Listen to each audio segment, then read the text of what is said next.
another pointless young player exercise, a redraft. And not only a redraft, but a redraft of a draft that happened a year ago.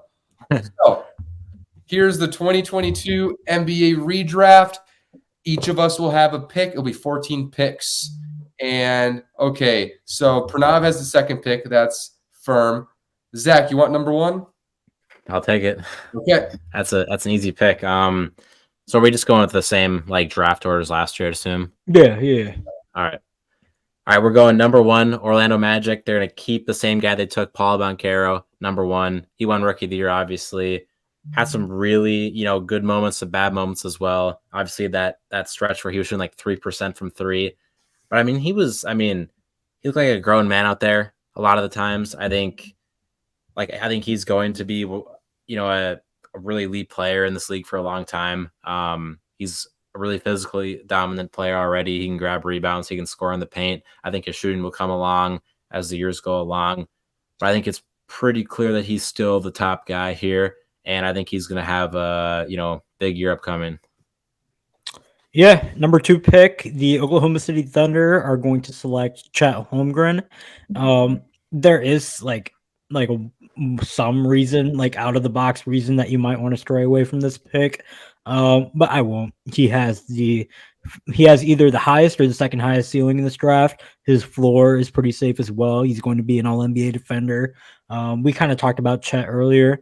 But yeah, Chet all NBA defender, good connective piece offensively, has some potential to be a creator, really good shooter positionally, really good finisher, really good roller. There's a lot of things Chet does really well, and he has a really high ceiling. So yeah.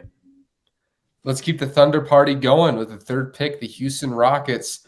After the top two, I think there's two potential transcendent talents in this draft.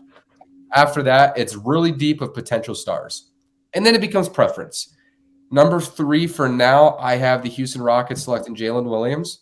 And it's a couple reasons. I don't think Jalen Williams has the third highest ceiling in this draft class, but I do think Jalen Williams has a top 5-ish ceiling in this draft class and a really high floor. And Houston is not the stable franchise that should be taking all these swings all the time. They could use some stability. And Jalen Williams provides a dimension as a playmaker, as a defender, as a creator from all 3 levels. He's just an NBA player. Worst case scenario, really good starter, ceiling, star. And I think Houston's a team. That's what they thought they had in Jabari Smith. I think that's what you have in Jalen Williams.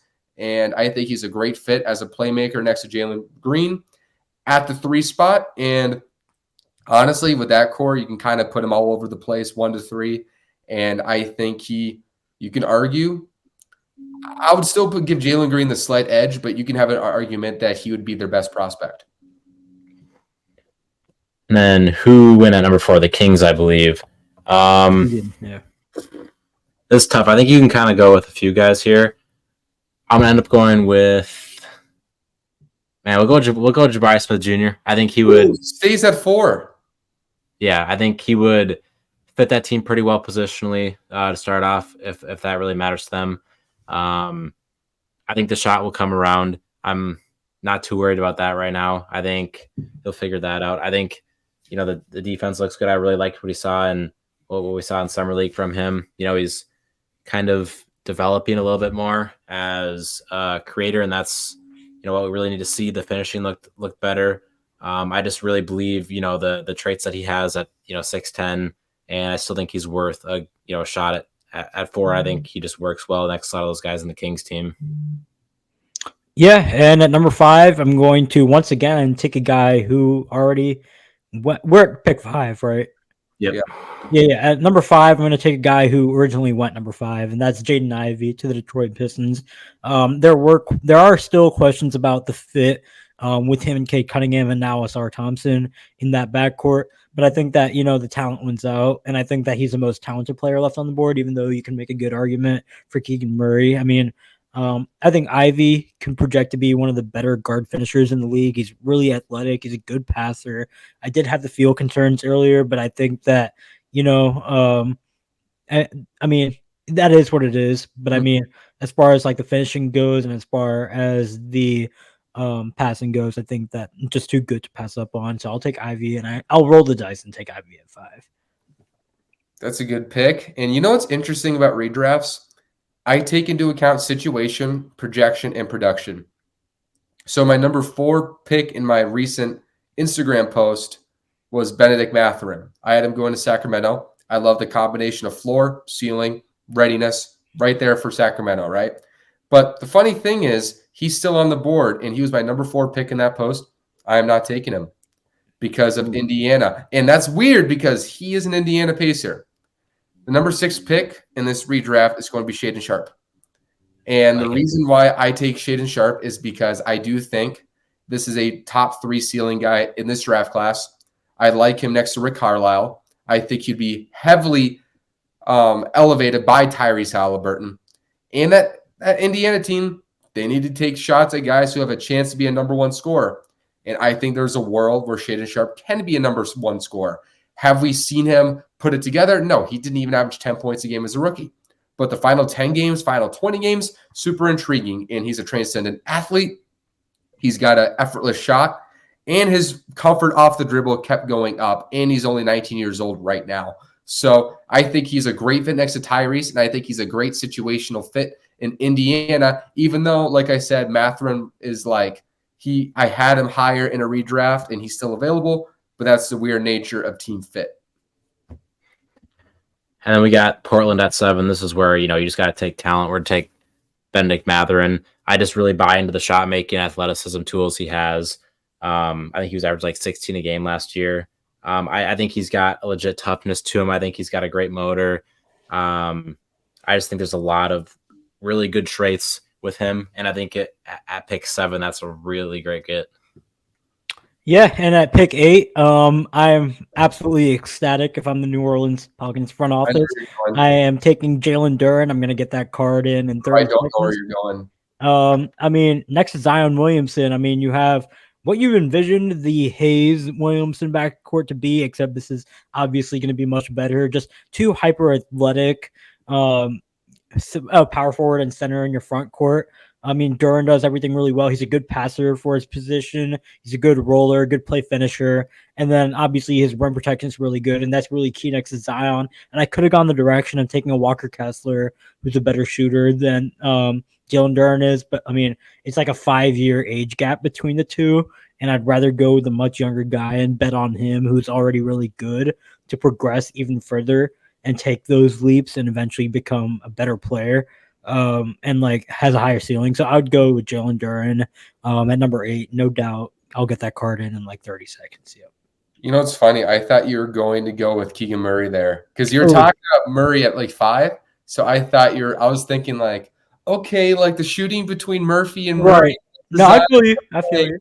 Okay, I think that would have been really interesting, but I love Duren. I actually prefer Duren as an overall prospect. Mm-hmm. I do too. Yeah. But I would say at number 9, San Antonio, I got to take Walker Kessler here. He was a top 3 rookie last year. And let's say there's a world where they still end up with Victor, and they have them at the 4 with Kessler at the 5. That's crazy. Best run protecting duo in the league. Automatic top 5 defense every single year. It doesn't matter if me and Zach are in the perimeter. Maybe we're the 1, 2, 3s, and then those 2 are in the center power forward. It doesn't matter. Point guard James, shooting guard Zach, small forward Pranav, power center Walker Kessler, top 5 defense. Promise you. Yeah. So that would be unbelievable. And, just an insane defender, gives him a really high floor, and he's also a really good play finisher. He's got a pretty high ceiling, too, as a top 15 center.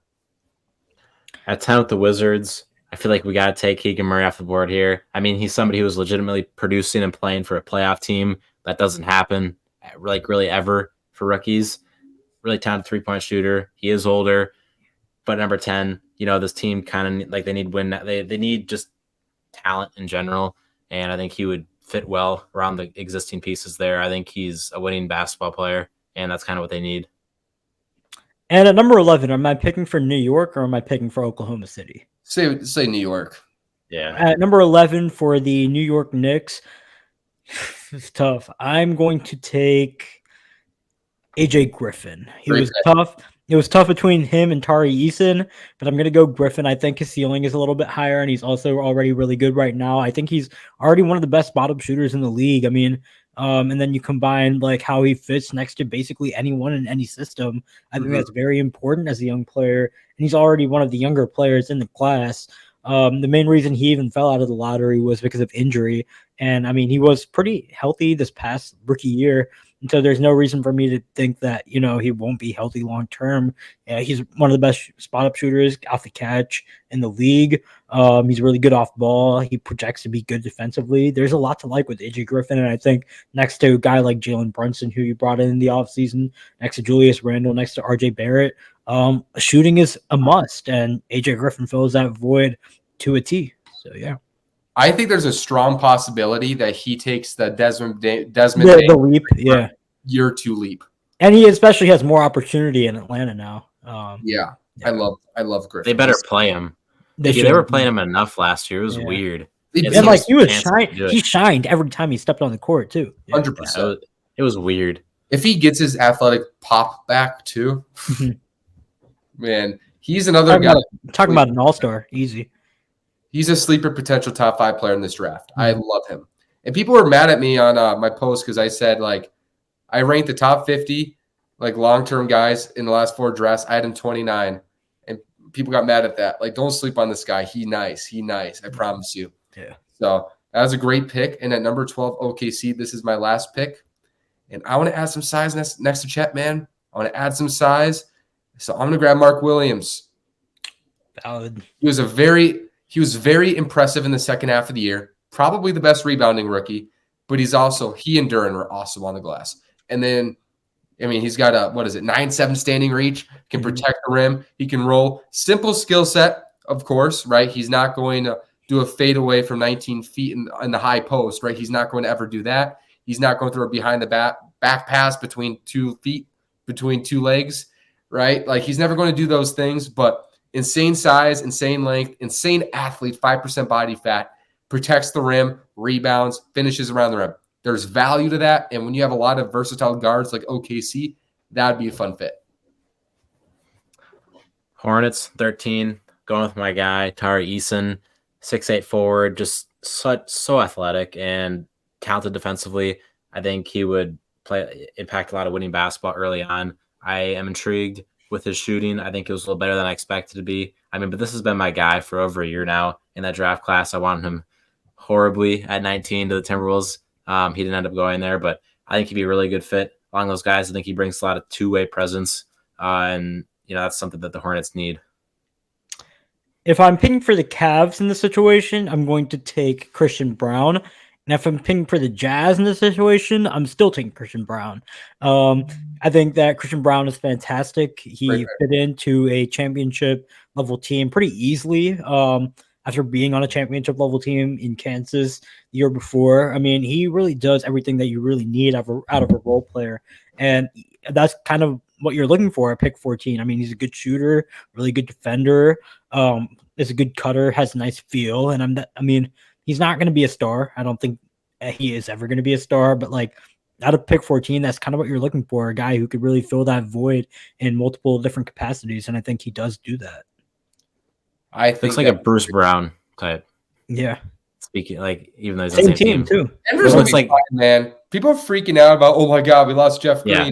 We lost Bruce Brown. He's going to fill that void. I promise Christian Brown will, and Peyton Watson probably will. Yeah. You know, one thing I know, Nikola Jokic, he has that LeBron quality. He's just going to get everybody paid around him. I promise he'll be fine. Yeah. So that was, let's see if I can remember the mock or the draft. So Paolo 1, Chet 2, Jalen Williams 3. Okay. Jabari 4. Jabari. I was messed it up for me. Jabari 4, Jaden Ivey 5, Shaden Sharp 6, Benedict Mathurin 7, Jalen Duran 8. Who the heck did I take 9? What team had the 9th pick? Spurs, Walker Kessler. And then number 10, who had the number 10 pick? It was Keegan Murray to the Wizards. I said who had the number 10 pick? I said the Wizards after Keegan Murray. That's why I was asking. He wanted to Keegan Murray. Okay. Wizards. AJ Griffin 7. Why am I forgetting my own draft picks? Okay. AJ Griffin, Mark Williams 12, Tari Eason 13, and then Christian Brown 14. I should have been 13 for 14, but Zach had to give me the answer, so I got disqualified. But Yeah, so that was the 2022 NBA redraft. I think this draft's going to go down as one of the deepest drafts in a long time. Oh yeah, for sure. Yeah, I like it. Nobody was talking about this draft. And people were saying it was only top heavy with like the top 2 or 3 before. They say that every time, and like they're saying that about 2024, and I haven't gotten deep into 2024. No. They're saying that about 24. They said that about 2020. 24, it's like no star power deep. That's Right. what they're saying right now. Kind of like 2020. They're never accurate, man. I mean, Yeah. gosh, 2020 was the same thing as 2024. It turns out the best prospect in the last 4 years went in that draft, right? Yeah. And then you say 2021 is the best top end draft since 2003. We're looking back, like, are we sure there's? Are we sure? Like, right? Yeah. And then 2022, it's like, okay, we got guys who are good, not number 1 picks, but Paolo's awesome, Chet's awesome, probably, right? It's weird, man. Drafts are never accurate. Next thing I know, Montes Bazelis is going to be the next, like, Larry Bird. I don't know. We'll see. But, yeah, that does it. So that was all for the show. Long, as usual, 1 hour 45. I told Pranav like an hour. I thought this would be very long. But you know, I love talking ball, so you know. Yeah, exactly. Yeah. I think our breakdowns are way more in depth than I expected. Yeah. Right. No, I talk a lot. It's a part of it. We talk a lot for sure. So we did that. So we did top 10 young cores. We did 2022 NBA redraft, and that'll do it. Before we end the show, Pranav, is there anything you want to say to millions of our fans?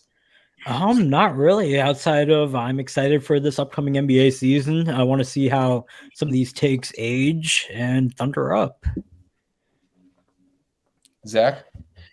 Yeah, man. Thanks for coming on the show. It was fun. Appreciate you for having me. I think we're going to do a few more redrafts. I think next show might be the 2021 one. So we'll see what happens there. But yeah, it was fun doing this, even though this draft was just a year ago. Those series are fun because I don't really care if they are good or not. They're just fun to talk about at this point in time, right? So it's all projections, no different from doing the draft, right?